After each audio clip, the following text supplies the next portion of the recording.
আমি যেমন আমরা যেমন আমাদের বাসায় একই রুমে থাকি, গ্রামের বাড়িতেও মামুন এবং আমি একই রুমে থাকি এবং আমরা যখন কোথাও বেড়াতে যাই তখন আমরা একই রুমে থাকি। আপনারা টিকটকার প্রিন্স মামুন গ্রেপ্তার। লায়লা আক্তার ফারহাদ বয়স 48কে বিয়ের প্রলোভনে ধর্ষণের অভিযোগে টিকটকার আব্দুল্লাহ আল মামুন ওরফে প্রিন্স মামুন বয়স 25কে গ্রেপ্তার করা হয়েছে। সোমবার 10 জুন রাজধানীর ক্যান্টনমেন্ট থানার অফিসার ইনচার্জ শাহিনুর রহমান বিষয়টি নিশ্চিত করেছেন।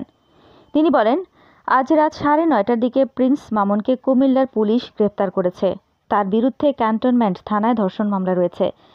কুমিল্লার পুলিশ আমাদের থানাকে প্রিন্স মামুনকে হস্তান্তর করবেন। আমাদের টিম কুমিল্লা যাচ্ছে। টিকটকার লায়লাকে বিয়ের প্রলোভনে রোববার 9 জুন প্রিন্স মামুনের বিরুদ্ধে রাজধানীর ক্যান্টনমেন্ট থানায় একটি মামলা দায়ের করেন লায়লা।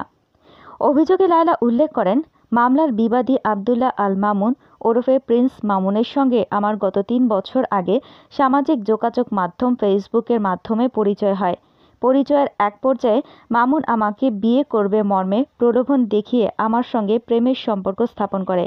সে আমাকে জানায় তার ঢাকায় থাকার মতো নিজস্ব কোনো বাসা নেই। যেহেতু প্রেমের সম্পর্ক সৃষ্টি হয় এবং মামুন আমাকে বিয়ে করবে বলে জানায়, তাই তার কথা সরল মনে বিশ্বাস করে তাকে আমার বাসায় থাকার অনুমতি দেই। 2022 সালের 7 জানুয়ারি মামুন তার মাকে সঙ্গে নিয়ে আমার বাসায় এসে বসবাস করতে থাকে। ওই দিন থেকে সে আমার বাসায় আমার সঙ্গে একই রুমে থাকতে শুরু করে। আমাকে বিয়ের প্রলোভন দেখিয়ে আমার ইচ্ছার বিরুদ্ধে বিভিন্ন তারিখ ও সময়ে একাধিকবার আমার সঙ্গে শারীরিক সম্পর্ক স্থাপন করে। মামুন আমার বাসায় থাকাকালে তার বাবা মা মাঝে মধ্যেই সেখানে এসে অবস্থান করত।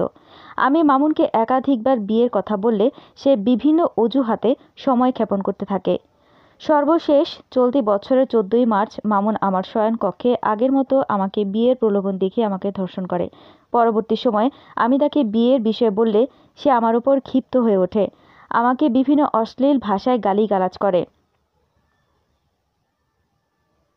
এরকম আরও অনেক ভিডিও পেতে নিউজ এক্সপোজার টিভির সাথেই থাকুন। চ্যানেলটি সাবস্ক্রাইব করুন এবং সাথে বেল আইকনটি বাজিয়ে দিন।